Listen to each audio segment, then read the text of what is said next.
Okay, this is the condensed course that I've cut down from the original course from the gnosticteachings.org website. So this is a condensed, reduced, otherwise it was 2 hours long. So I've reduced it half the size, around an hour. So this is Alphabet of Kabbalah, free online course, and this is TAV. Okay, let's get on. TAV, the 22nd Hebrew letter, is the final letter of the Hebrew alphabet. And as such, it represents the completion or synthesis of all of the Hebrew letters. And within the TAV, we find the complete synthesis or the sum of everything. The TAV represents a mark, a stamp, or seal. For example, in ancient times, would someone wrote a letter, they would seal it with wax. An official document would receive an impression, a stamp, a seal in that wax. And this is what the letter TAV represents. So TAV is the final stamp, the definition, the summation of what is contained in the letter. So this letter is very significant. It represents the completion of the human being, the completion of the work, the great work. The TAV is a judgment. It is how we are judged. It is the summation of our action. When we reach the end, the completion of our life, we face a judgment. We receive a TAV, a seal, a stamp, a mark. That seal, TAV, is the mathematical completion of our every action, every thought, every feeling, every movement of energy that has moved through us is summarized, calculated, and upon that final calculation is put a TAV, a mark. It is the synthesis of our life. From that mathematical equation, we proceed to the next step based upon that mark. Every cosmic initiation is a TAV. When our innermost receives an initiation, it receives a TAV, a mark. But the ultimate TAV, the final greatest TAV, is written in the book of Revelation.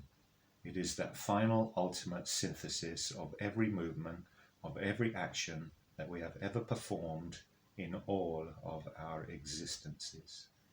And it is this TAV that we must be concerned about, because it is this TAV that propels us to our ultimate destiny. In the book of the Bible it is written, "You shall not do injustice in judgment, in length, in weight, or in measure." Leviticus 19:35.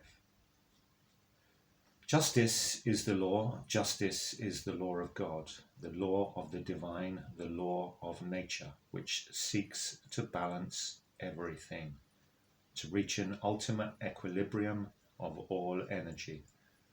This ultimate justice is expressed in Hinduism as Triguna, the three gunas, three modifications of Prakriti that relate to how energy acts in every level of manifestation from the Ein Sof down. Perfect justice is the perfect equilibrium of the three gunas. When a soul embodies perfect justice, the soul enters back into the Absolute with absolute knowledge. Such a soul is called in Sanskrit Paramatha, and such a soul has received the crown of life. This crown of life is written of in Revelation. "Be thou faithful unto death, and I will give thee a crown of life." Revelation 2:10. One who is faithful to the Ein Sof through all things and equilibrates all energy in perfect balance receives that crown. That crown is a mark, a TAV. That crown is related with Kita. The middle letter of the word kita is a tav. That tav is central to kita. It is the very point of equilibrium of kita. That tav is the crown. Kita. And kita is the entrance into and out of manifestation. It is the crown of life. We have 3 brains, 3 centers of psychological activity. We need to make Tiferet, our consciousness, fully awake in these 3 brains, to be fully aware. Unfortunately, our Tiferet, our psyche, is asleep. We need Eros to waken psyche. Eros, Christ, is the force of love. Until psyche awakens, our Tiferet, our Vav, is negative. It is asleep. And that is why in the book of Revelation, the beast has the number 666. Those are 3 Vavs, 3 brains, mind, heart, body. All 3 are asleep. All 3 in us are dominated by animal desire. Our mind is dominated by fear, pride, envy, anger, lust, greed, gluttony, laziness. Our heart is dominated by negative emotions, by resentments, by memories, by cravings. Our body is dominated by habits, by laziness or busyness. Our 3 brains are 666, 3 negative Vavs, inverted in hell.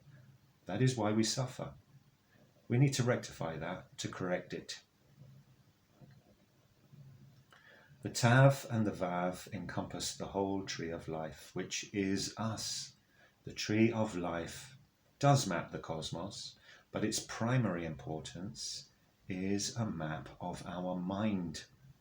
The Tav, the mark, the seal, synthesizes our tree of life. Right now we are a beast, an animal, 666.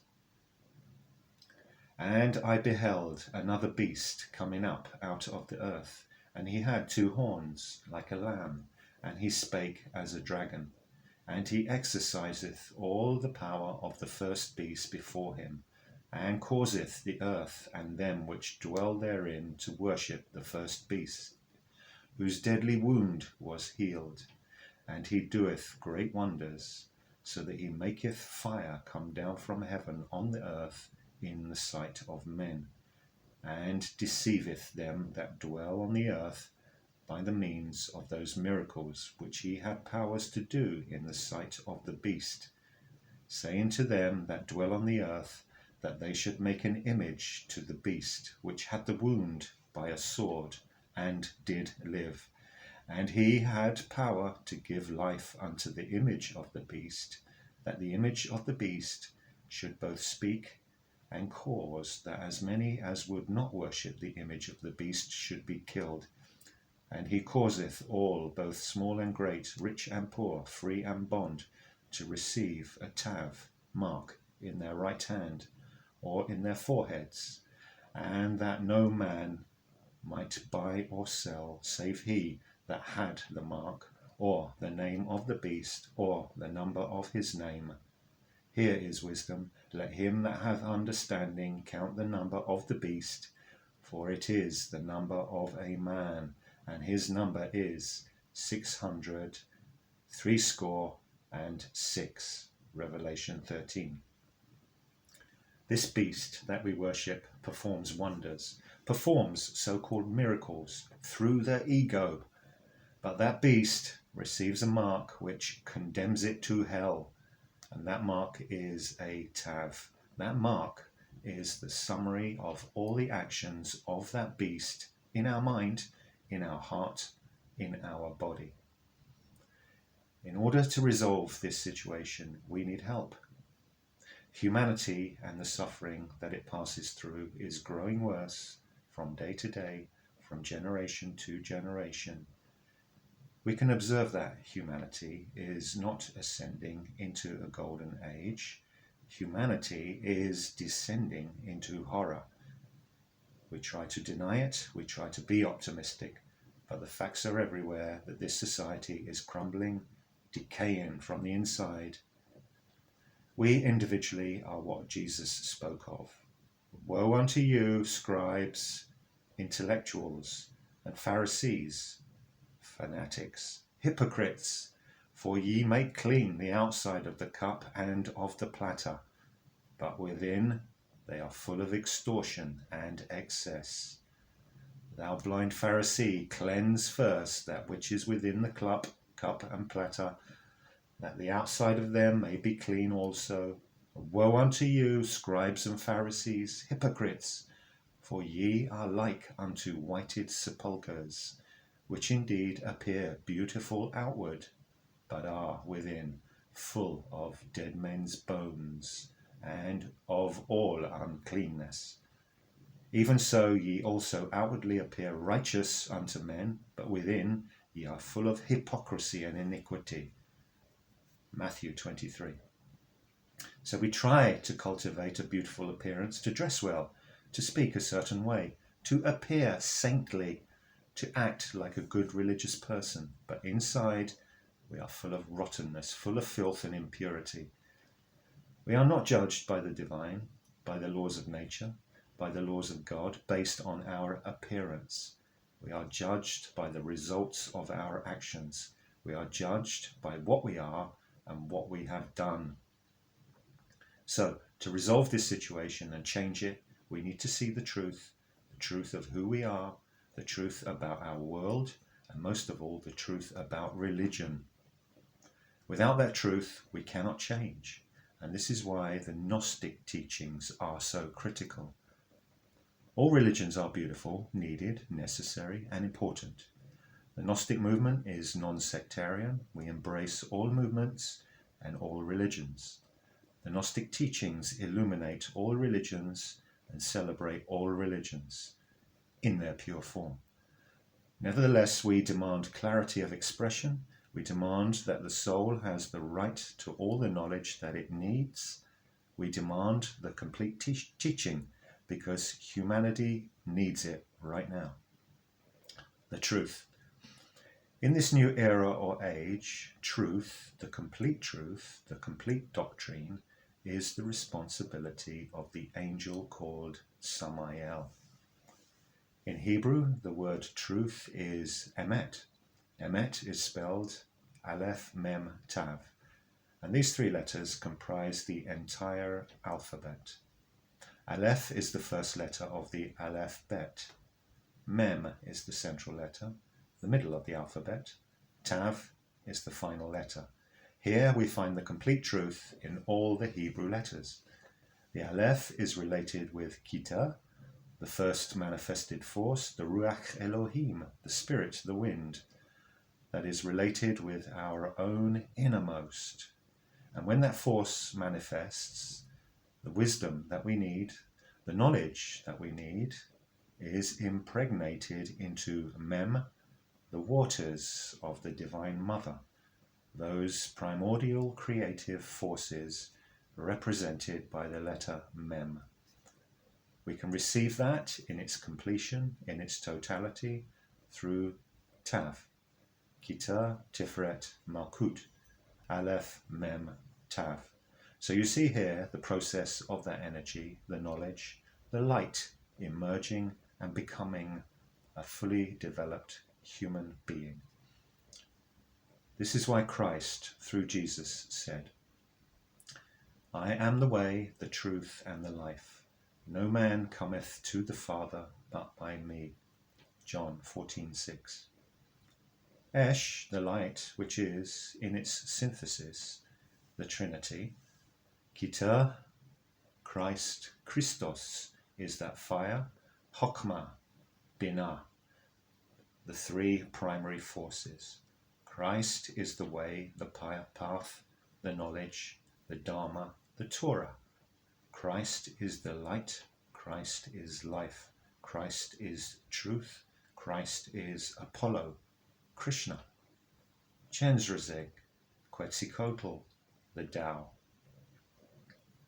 What is exceedingly interesting about Christ and the letter TAV is that the ancient symbol of TAV is a cross. In ancient times, the TAV was written as a cross. It is interesting that the Christians think that the cross belongs to them, but it does not. The cross is a Hebrew letter, TAV. When Jesus, the initiate, the master, was crucified, he was hung upon a Hebrew letter TAV because he was a Jew. The TAV, the cross, is a Jewish symbol, but it is also Babylonian, Assyrian, Egyptian, Tibetan, and Hindu. You find the cross in every religion. You find it in the Odinic mysteries, Nordic mysteries, in the Aztec, even amongst the Maya. The cross does not belong to Christians. The cross belongs to the universe. The cross is TAV. The cross is the mark, TAV, the synthesis of everything. Within the cross, everything is summarized, and that is why Christianity wisely adopted the cross as a symbol. That cross represents the ultimate sacrifice, the ultimate expression of the direct path, the path of the Bodhisattva, which is TAV, complete sacrifice, ultimate love, supernal compassion. That light, that fire of Christ, is not dogmatic, it is not judgmental. The light of Christ is pure love, pure light, cognizant love. The cross represents that. The cross unites the entire tree of life. If we place the TAV, the ancient form, as a cross over the tree of life, then the central pillar, the central column, is the center of the cross. Where does the vertical and horizontal beam cross the tree? Tiferet, which begins and ends with TAV.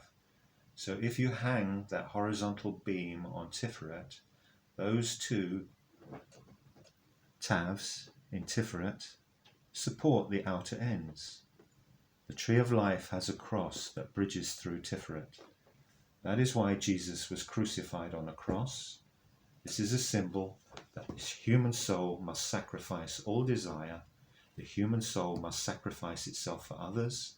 The human soul must die psychologically. The cross also represents Tantra, alchemy. In tantric traditions, the cross is a symbol of Tantra's power. The cross in movement, known as the swastika, which in Asia retains its original meaning. The cross is used by all mystics, whether those mystics are purifying themselves or degenerating themselves. They all use the cross. Tantra has two main forms. We call them black and white because of their relative state of purity. Black Tantra is very common. Many religions teach Black Tantra. They may not call it that, but if they teach sexuality while in the presence of animal desire and the orgasm, they teach Black Tantra. White Tantra teaches how to restrain the sexual force and utilize that fire to purify the mind. This is pure Tantra, White Tantra. This sort of Tantra is what we teach.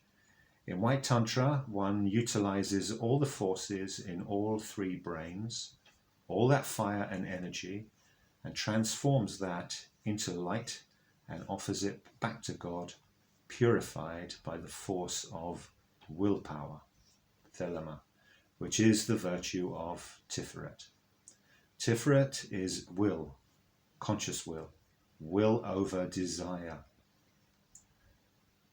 But if Tiferet is seduced by desire, by lust, by cravings for power, like spiritual power even, then Tiferet falls negative.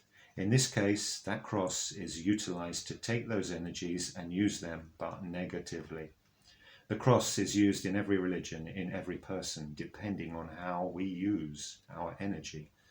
But in white tantra, white magic, or pure dharma, that cross is put into movement, that energy is propelled back upwards from Malkut up. Thus, that cross spins and forms a dynamic living swastika. That symbol is present in every religion and represents this mystery, how the crossing of male-female and the restraint of that force empowers the cross with motion, spiritual motion, and that energy, that fire, illuminates the psyche that rises upwards along the TAV from TAV to TAV. And this is what we call initiation. The instruction how to do it is called Torah. The Torah. When we study the Tree of Life, we see at the top this supernal triangle, the top three. Gita, Chokmah, Binah. That three in one is the Trinity, the cosmic Christ. That force is the light of the divine. It is a manifestation of the Ein Sof Ur. Ur means light. Ein Sof Ur means the limitless light. That is the light that is in the Torah. But the Torah does not belong to the Jews, just like the Dharma does not belong to Tibetans, Indians, or Japanese. The knowledge, the wisdom, belongs to any soul who embodies it, actualizes it, lives it, and becomes a Torah. You see, in the Torah, it is explained very well that the Torah is not simply stories, but the stories are a garment, a veil, that contain the real Torah, the real knowledge. Those who see only the garment, the stories, the anecdotes, myths, do not see the Torah. They only see the garment. They do not see the soul and the spirit that is within it. The same is true of Gnosis. In the Gnostic tradition, there are many who study the beautiful words of Samael Onvio, but they fail to see the Torah, the light inside those words. They may memorize books and quote Samael Onvio very well, but they do not actualize the teachings in their consciousness. They do not become the teaching. Instead, they remain as they always have been. And Samael himself commented about that, sadly, many times. In order for us to actualize the light of Torah in ourselves, we have to follow the steps that it provides. But those steps are not written literally. The written law is only the inferior law. In other words, the written Torah is just a shell, a garment. It is sacred, but it is also transcended by a superior law. There is a law that we study in Gnosis that says, when an inferior law is transcended by a superior law, the inferior law is washed away. The law is Torah, Dharma, but there is the inferior law and the superior law. The inferior Torah or inferior Dharma is the written law, like the commandments, the Vinaya, the vows, the behaviors, attitudes, or steps that one takes physically. These are the many things that we learn and adopt from reading, studying, and hearing from our instructors, what we should and should not do. In Sanskrit, they are called yama and niyama, the first steps of yoga. But these are the inferior law. They are necessary, but they are not the ultimate law. When Tiferet begins to receive illumination because of being purified, Tiferet begins to receive superior Torah, the higher law. This law comes from the innermost. This is the law, the truth, the Dharma for that initiate.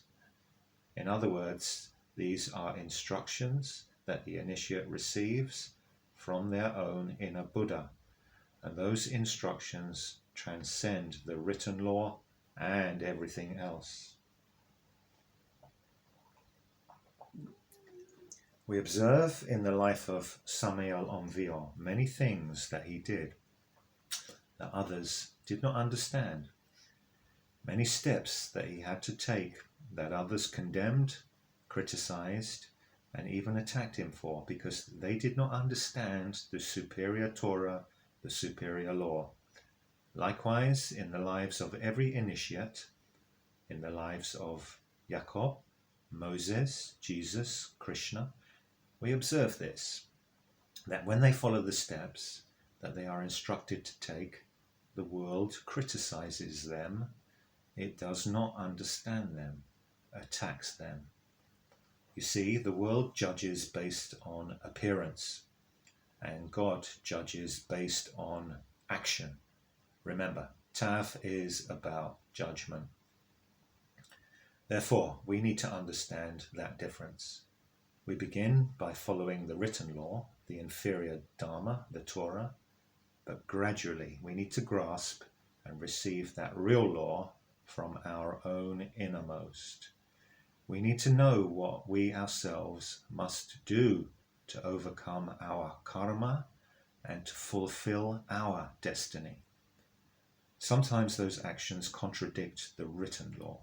For example, it is stated throughout all the religions in the world that the hidden doctrine should not be revealed. But those religions belong to the previous age, the Piscean era, which has passed. There are many now in this new Aquarian era who are still firmly attached to Piscean thinking, old ways of doing things, old practices, old ways of teaching, and they have their scriptures to enforce their belief. They do not hear the new current, the Aquarian current, which is revolutionary and demands that the teaching be given in full. And this is what Samael on VR came to do, to initiate the opening of the doors. He closed the Piscean era and opened the Aquarian. Many have refused to walk through that door. In fact, it is even common amongst his students, so-called Gnostics, that refuse to teach the full doctrine to the public, a fear, a hesitation to teach openly about the mysteries of Tantra and sexuality, when that is the mission of Gnosis. That is the very heart and soul of Dart. It is strange that they refuse to teach upright sexuality, sexual magic, openly, when it is publicly given in all the books of Samael on VR that you can buy anywhere. So, if even the Gnostics are like that, it should be no surprise to us that people in other religions are scandalized and offended by what we are teaching to you openly, freely. In the past era, it is true that the knowledge needed to be withheld, but now this light must be given. This is a commandment from Christ. It is not written, it is something you acquire through Tiferet, through the soul. In order to acquire it, one has to be living in accordance with the covenant. Judgment. The covenant is represented in Hebrew by the letter Yod. The covenant represents transmutation, chastity. If someone is not observing the covenant, they cannot enter the door to initiation. The covenant is the prerequisite for everything. The covenant is that which purifies, and that is why it says in the Bible, "Let the waters bring forth abundantly." Ma'im is written, emet. Ma'im, which is that mem in the midst of truth. The waters are yod, the covenant, the seal, the mark, that mem, yod, mem. In the middle of Ma'im is the representation, circumcision, chastity. Ma'im, the water, is our sexual water, and that yod is the representation or mark of the covenant. It represents the teaching of chastity. In the Piscean era, this was secret. In the Aquarian era, it must be taught widely. The Zohar says, And then it is made clear that by circumcision it is a living created being, or in other words, a soul that belongs to that holy light which is Malkut, and not to the other side. And this is alluded to by the words, "Let the waters bring forth abundantly," Bereshit 1:20. This has been explained in the book of Enoch as, "Let the waters of the holy seed be stamped, tav, by the impression, tav, of the living spirit." This book of Enoch was a lost scripture that was found in recent years in Ethiopia. The Book of Enoch is a remarkable document that reveals many hidden aspects that were never openly taught, but were privately known in Kabbalah. This quote states that this impression of their living spirit be placed upon the seed. That seed is zerah in Hebrew, which means seed. But where is that seed in the human being? In the semen, the sexual waters of man and woman, because remember, in esotericism, the word semen is not gender-based, it is simply sexual energy. And this alludes to the impression, tav, that the Hebrew letter yud marked upon the holy flesh more than any other mark that exists in the world. When the sign of the Holy Covenant, circumcision, is defiled and put into the dominion of the other, Ra, the impure spirit, namely by transgression, fornication, the holiness of the Tav seal is gone from him, and he is considered as if he ruined the world, for he has defiled the seal upon which the name of the Holy One, blessed be he, is completed, and thus he ruins the world by stopping the bounty of the Holy One, blessed be he, from the world. Zohar. So this is a very grave statement. To synthesize, it is stating the one who makes the covenant impure by his transgressions of orgasm, fornication, and adultery, in effect, stops the light of God from emerging into the world. We can observe this on the planet.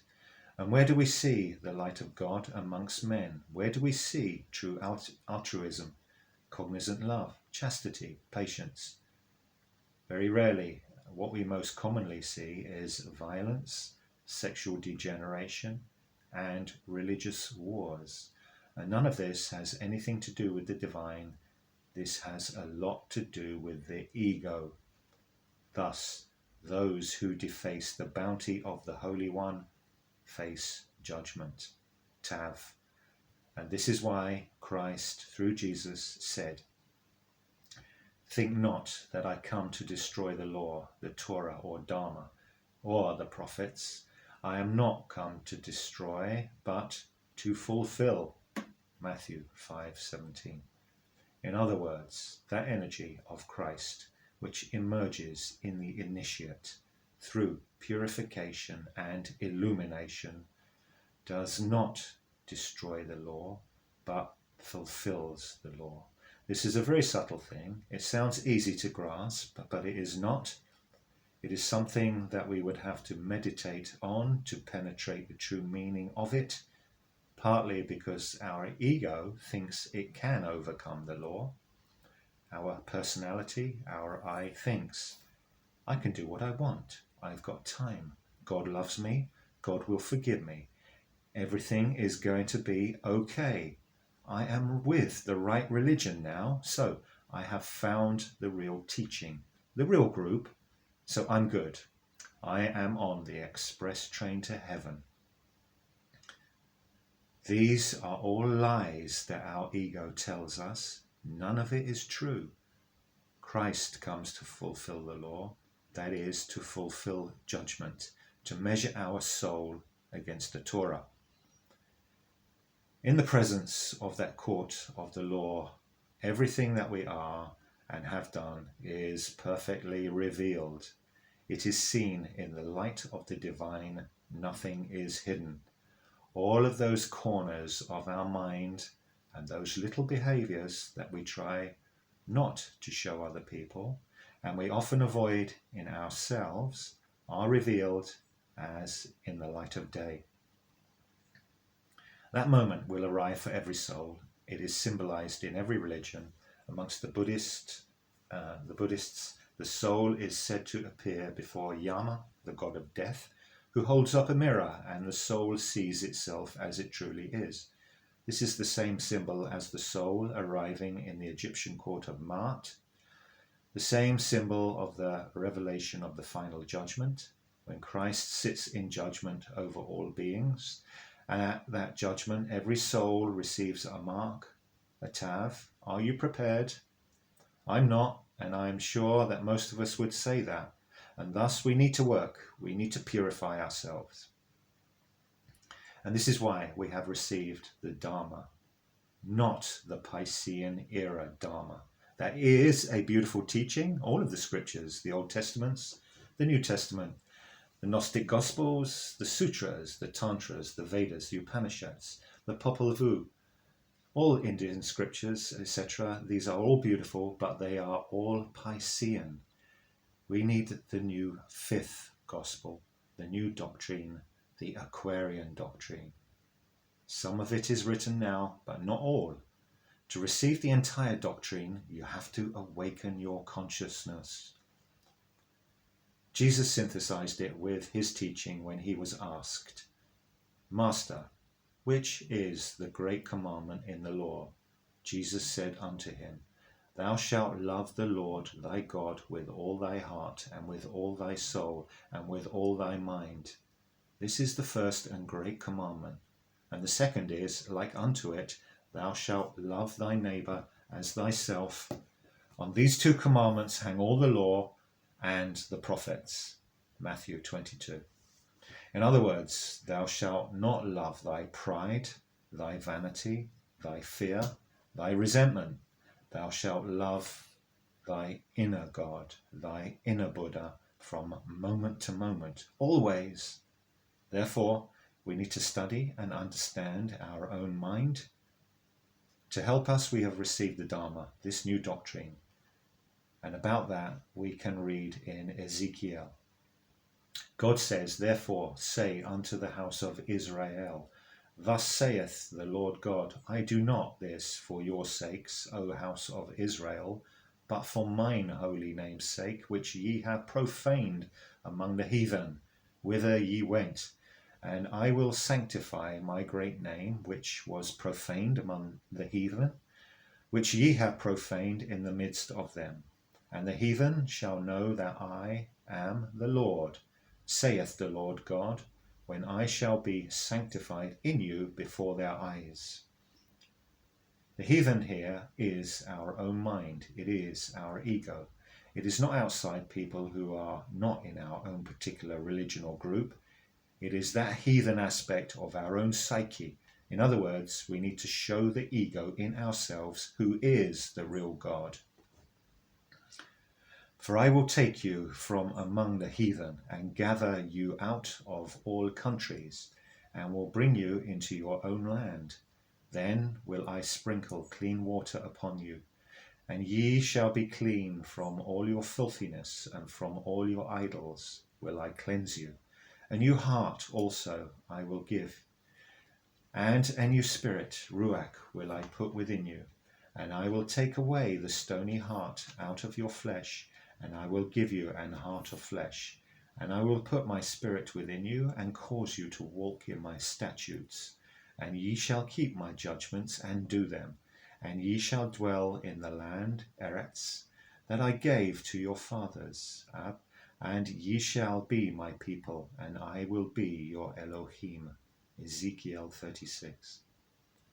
In other words, by purifying ourselves of all those heathen gods, which are all those psychological aspects that we worship in our minds from moment to moment, from day to day, our own Ein Sof can put into us a new Ruach, a new spirit, purified, That is how we are redeemed from the lands of the heathen, which is klipoth, hell, through purification, moment to moment, not just 5 minutes a day, not just those few minutes a week we decide to meditate. This must be done continual, always present and active in oneself. This is how we discover who the Messiah is. The Messiah. Every religion claims to know about the Messiah. If we want, we can go out now and find 10 or 15 or 100 people who think that they are the Messiah. This is not reality. The word Messiah in Aramaic is spelled Mem Shin Yod Chep Aleph, Messiach. The Messiah basically means anointed one. It is a title, not a name. Every religion claims this or that Messiah. The Jews claim that King David will have something to do with the new Messiah who will come in the future. The Christians claim that Jesus will come again. The Aztecs believed that Quetzalcoatl was to return. The Hindus believed that Vishnu will send his avatar as a Messiah. The Tibetan Buddhists believe that a great avatar or a new king will come to rule over the earth in a new future age. The Northern Buddhists are waiting for Maitreya, the future Buddha. All of these represent the Messiah, but every one of them is a symbol. The Messiah is not a physical person. No guru, no teacher, no master. To understand the symbol of the Messiah, we can look into the Zohar and study the teaching about the Messiah, what that force, what that symbol represents. In the Zohar, it says, in the year 66, the king, Messiah, will appear in the land of Galilee, and he is called Messiah ben Yosef. Naturally, most people who read this read it literally and think that in some year 66, some person is going to be born with the name Messiah ben Yosef, and he is going to save the world. This is not so. The Zohar is a book of Kabbalah. Everything written here is symbolic. We begin with the year 66. In the year 66, the king will appear. What is 66? I already explained to you about the number 666, which are 6 vavs, but actually the number 66, if you write it, it is Samech Vav. Samech is the 15th letter and represents the number 60. Samech is the serpent in motion, in movement, the Ouroboros. The 6 is a Vav, but if you say the word Samech, Vav, instead of the number, it means end, conclusion, termination, finished. And thus, in the year 66 means at the end, at the conclusion. At the conclusion of what? Well, the work of the soul.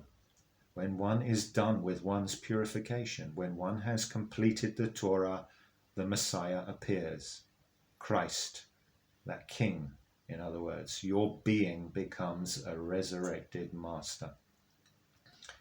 We know this is true because when we analyze this word Messiah, we see the 3 mother letters of Hebrew, Aleph, Mem, and Shin. Aleph is the air, Shin is the fire, Mem is the water. Those 3 letters are the crown of life. You see, this crown, Aleph, Shin, Mem. Aleph is Kita, Shin is Chokmah, Mem is Binah. So those 3 letters represent the cosmic Christ, the supernal crown. And what letters are left in Messiah? Yod and Chep. And what does Chep Yod spell? Chaya, life. So hidden in this word Messiah is the crown of life. Have you studied the book of Revelation? Revelation says, be thou faithful unto death, and I will give thee a crown of life. Revelation 2:10. The crown of life is the Messiah, hidden in these letters. If you do not know the letters, you cannot see the mystery. This is the value of studying. Furthermore, the prophecy says that a king will appear in the land of Galilee. Galilee is the name of a place, but it is also a word that means province. It just means a region, an area. Galilee is a symbol of Malkut. Thus, at the end, at the termination, at the completion, the Messiah will arrive in Malkut in us. Furthermore, if you add up the value of the name Galilee, it synthesizes in the number 6, which is Tiferet, the human soul. And this is where the Christ emerges in us, through Tiferet, through our Vav, our spine. This is particularly significant because the year 66 is written Samek Vav. The Vav is the spine, Tiferet, the human soul. Samek is the serpent, the Kundalini.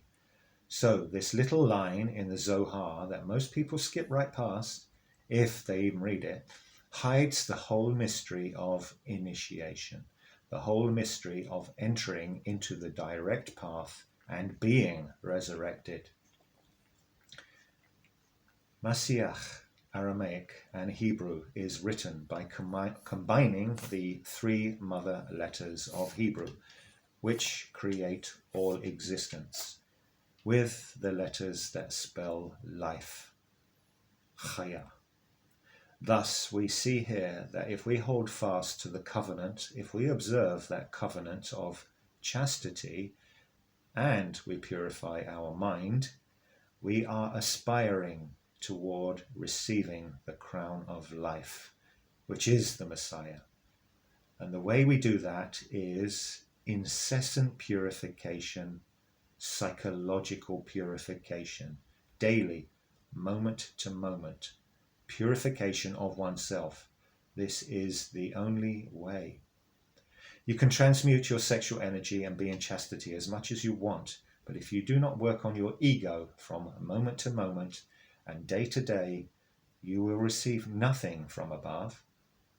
We receive according to our action. We receive according to what we do. God rewards the pure ones, not the impure. God, Jehovah, has provided for us 2 ways. 2 ways to receive the TAV, the way of life and the way of death. The way of life is walked when we respect Aleph. The Aleph represents Kita. It is the wind, that divinity that gives us the power to be alive. When we respect that through the covenant, we can enter the path of life, Chaya. And that is why in the book of Jeremiah it says, "Behold, I set before you a way of life and a way of death." Jeremiah 21:8. Life is Chaya, death is Mavet in Hebrew. The Golem. If you study magic, you may have heard of a thing called a golem. A golem is a creature, a servant, that an alchemist can create in a laboratory. There are many stories and mythologies about the golem. In fact, Frankenstein comes from this tradition. The idea behind the golem is that the alchemist, magician, will work with the forces or the minerals of the earth in order to craft a magical creature that has great powers and will serve the magician. That creature is the golem. You can find this tradition throughout many religions, but especially amongst the Jews. Golem is a Hebrew word that literally means shapeless or lifeless matter.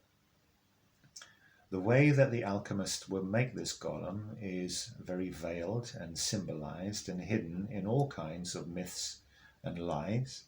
The legends state that magicians made golems out of clay or mud that are empowered or brought to life through the application of magical words or letters. How many naive people have tried to create a physical golem only to fail? While it is possible to do it, there are many ancient methods for creating such things. The real wisdom of the myth is a symbol of how our own magician, our own innermost, creates the real man, Adam, from us, lifeless matter. We are lifeless. We do not have Christ, life within, because we are filled with pollution. The Elohim creates Adam from Adamah, the ground, the earth, Malkut. The man is the soul. That man, when it is complete, will have all the powers of God and will serve the magician, the innermost. That man, the golem Adam, is supposed to be you and me. The golem is finished when all of the parts are assembled, which is a symbol of initiation, and the creation of the Merkabah, or solar bodies. Then the magician, who represents the innermost, writes Emet, truth. Then the golem becomes alive. And that is how the mark on the forehead of the golem, Adam, incarnates Christ, the way, the truth, the life. The golem becomes alive. It becomes a living soul, nefesh chaya. It becomes a resurrected master.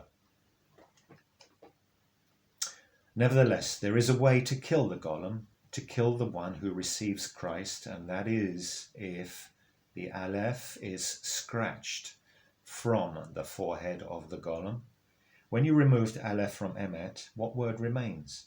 Mem Tav, Mavet, death. It is Aleph, the Father, who gives us life, and without Aleph, we are lifeless clay. In other words, no matter how high we ascend, if we transgress the covenant and the Aleph leaves us, we die, we lose everything.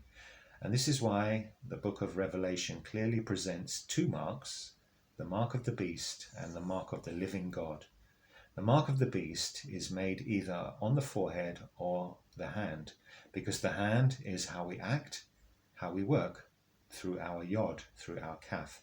So you see that Malvet, Mem Tav, there is a Vav hidden in the middle, but it is negative. It is the Vav of the beast, 666. So this story of the golem hides a great mystery as well. In Revelation we read, "And the fifth angel sounded, and I saw a star fall from heaven unto the earth, and to him was given the key of the bottomless pit. And he opened the bottomless pit, and there arose a smoke out of the pit, as the smoke of a great furnace. And the sun and the air were darkened by reason of the smoke of the pit. And there came out of the smoke locusts upon the earth, and unto them was given power, as the scorpions of the earth have power. And it was commanded them that they should not hurt the grass of the earth, neither any green thing, neither any tree, but only those men which have not the seal of God, TAV, in their foreheads." Revelation of John. This fifth angel is Samael, who delivers the fifth gospel. The star falling from heaven unto the earth is Samael. The bottomless pit is Klipot. The smoke out of the pit is the Karma. The sun and the air were darkened by reason of the smoke of the pit, because the sun, Christ, and the air, the mind, have been darkened by the karma of the age that is necessary to be paid. And out there came from the smoke locusts upon the earth. The Zohar explains to us that the locusts represent the knowledge of Kabbalah, and unto them the locust was given power as the scorpions have power in their tails, in their stinger. And it was commanded then that they should not hurt the grass of the earth, nor any green thing, nor any tree, but only those men that have not the seal of God on their foreheads. In other words, a living soul cannot be hurt by the teachings of Kabbalah, because a living soul is in harmony with those teachings. Any living thing is anything that has chaya incarnated. We do not, we are spiritually dead It says that those locusts can only affect those which have not the seal of God on their foreheads. What is that seal? It is emet, truth. We are a golem. We do not have truth in our heads, nor in our hearts, nor in our bodies. We have the potential for it, but instead we worship the beast.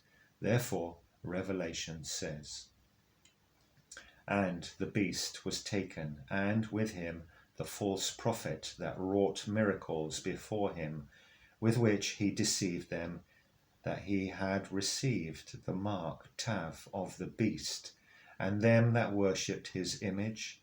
These both were cast alive into a lake of fire, burning with brimstone. And I saw thrones, and they sat upon them, and judgment was given unto them.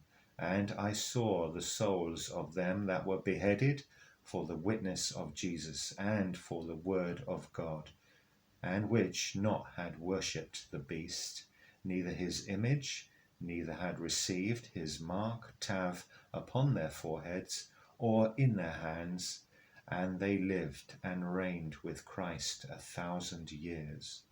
Revelation of John. This story is a repetition of one that appears in the book of Ezekiel, in which God tells Ezekiel in the temple that he will kill all the impure ones, those who have corrupted the house of Israel. Then he called into my ears with a loud voice, saying, "Bring near those appointed over the city, and each one his weapon of destruction in his hand. And behold, 6 men coming from the way of the upper gate, which is turned northward. Each man has his sledgehammer in his hand. And one man among them, clothed in linen, with a scribe's tablet on his loins. And they came and stood beside the copper altar. And the glory of the God of Israel lifted itself from upon the cherub upon which it had been to the threshold of the house. And he called to the man clothed in linen, upon whose loins was the scribe's tablet. And the Lord said to him, "Pass through the midst of the city, through the midst of Jerusalem, and you shall mark a TAV upon the foreheads of the men who are sighing and moaning over all the abominations that were done in its midst." And to these he said in my ears, "Pass through the city after him, and smite. Let your eye spare not, and have no pity. Old man, young man, and maiden, young children and women, you shall slay utterly. But to any man upon whom there is the mark, you shall not draw near, and you shall commence from my sanctuary." So they commenced from the old men who were before the house, and he said to them, "Defile the house, and fill the courts with the slain, and go out." And they went out and smote in the city. And it came about, when they smote, that I remained, and I fell on my face and cried out. And I said, "Alas, O Lord God, are you destroying the entire remnant of Israel when you pour out your fury on Jerusalem?" And he said to me, "The iniquity of the house of Israel and Judah is exceedingly great, and the land has become full of bloodshed, and the city has become full of perversion. For they said, 'The Lord has forsaken the earth, and the Lord does not see.' I too, my eye will not spare, neither will I have pity. I have placed their way on their head." And behold, the man clothed in linen, on whose loins was the tablet, replied with a word, saying, "I have done according to all that you have commanded me, Ezekiel." To have that mark, the TAV, you need to be sighing and moaning over all abominations that were done in the midst of God. In other words, in your own temple, in yourself. Who in this humanity sighs and moans over the abominations in their own mind? None. Everyone justifies, washes their hands, like Pilate, and believes that one day God will forgive them. It is true, after passing through Malvet, In hell, yes. When the soul is pure, yes. There are two ways. We purify the soul consciously now and avoid the passage through hell, or we pass through hell. The choice is ours. One way or the other, we will receive our TAV, our seal. So with Samael's books, there are certain books that are marked with so many chapters, like Aztec Christic Magic, and it has exactly 22 chapters. What is he trying to say in relation to the Hebrew letters with 22? Is he saying, do not forget the Hebrew letters, or is each chapter related to a letter? Well, it's important to remember that the Bodhisattva Samael on Vior, when he wrote his books, he wrote what his inner being, Samael, was giving him. So there is much that there is not on the surface. And that is why Samael on Vior stated repeatedly, do not read my books like you're reading a newspaper, because you will not get it. Everything is written for a reason and purpose, and there is significance hidden, just like in any of these scriptures. We are revealing a lot that is hidden in these Piscean scriptures, but there is even more hidden in the Aquarian ones, which include the writings of Samael on Vior. So therefore, when you see numbers and cryptic phrases, there are messages there that you cannot get out of the written aspect, but only through meditation. And this is why we emphasize the two aspects of the Torah, the written and the superior. The superior one cannot be retrieved physically. As an example, when we prepare these lectures, we study, because it is necessary for us to understand what is written.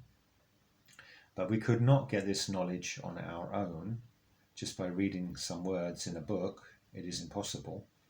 I am not giving you my doing, I am giving you what I have been given. You see, what I am teaching is not mine. I am just as astonished by it as you are.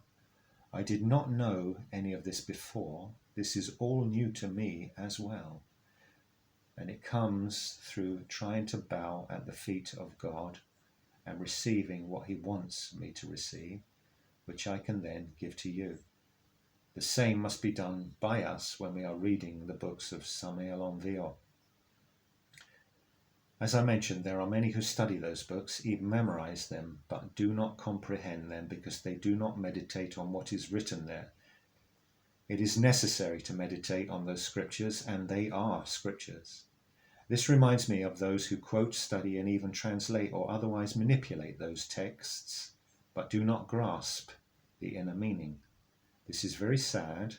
There are some groups who take the teachings of Samael on Vior and mix them with other teachings. He said in the Pistis Sophia Unveiled that this is a form of adultery. It is hard for us to grasp that because we know gnosis comes from all religions, but not all religions are pure. So many people are bringing impurities and mixing them into the pure teachings. This is unfortunate. We have to be very careful. We have to meditate on what we study. If you really learn to meditate on the books, you will get so much more. You will comprehend it. You might recall the story that Samael on Vior told about an illiterate Native American who said to Samael, I read your book, The Revolution of Beelzebub. Samael on Vior was astonished and said, how did you read it? Because you cannot read, you are illiterate. So we need the skill that the native had, to meditate. It is not necessary to be literate physically. We need to be literate consciously.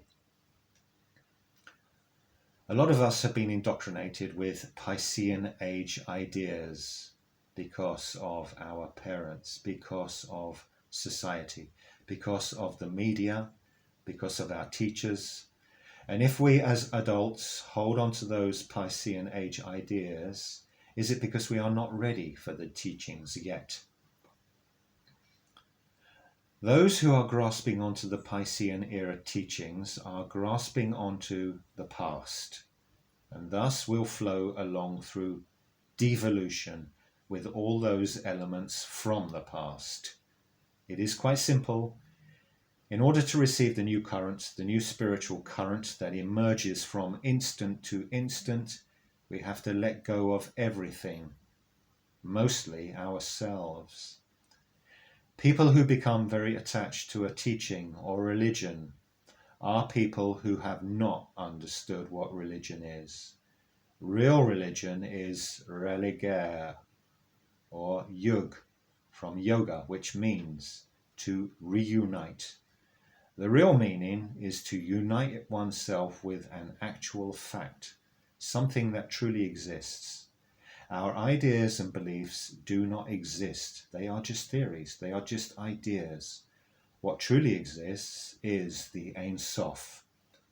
To unite oneself with that, everything else below, we have to see it for what it is, which is illusion, Maya.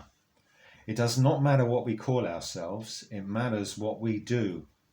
It is unfortunate to see people attach themselves to one religion or another, one teacher or another, one guru or another, one movement or another, when the fact is none of them can save us. We are saved or condemned by our actions. The only force that can save us is the Messiah, and that comes inside. The Messiah is born in our heart and aids us in our purification until we are ready for death. That death is on the cross, the TAV. And when that death occurs, then there is resurrection.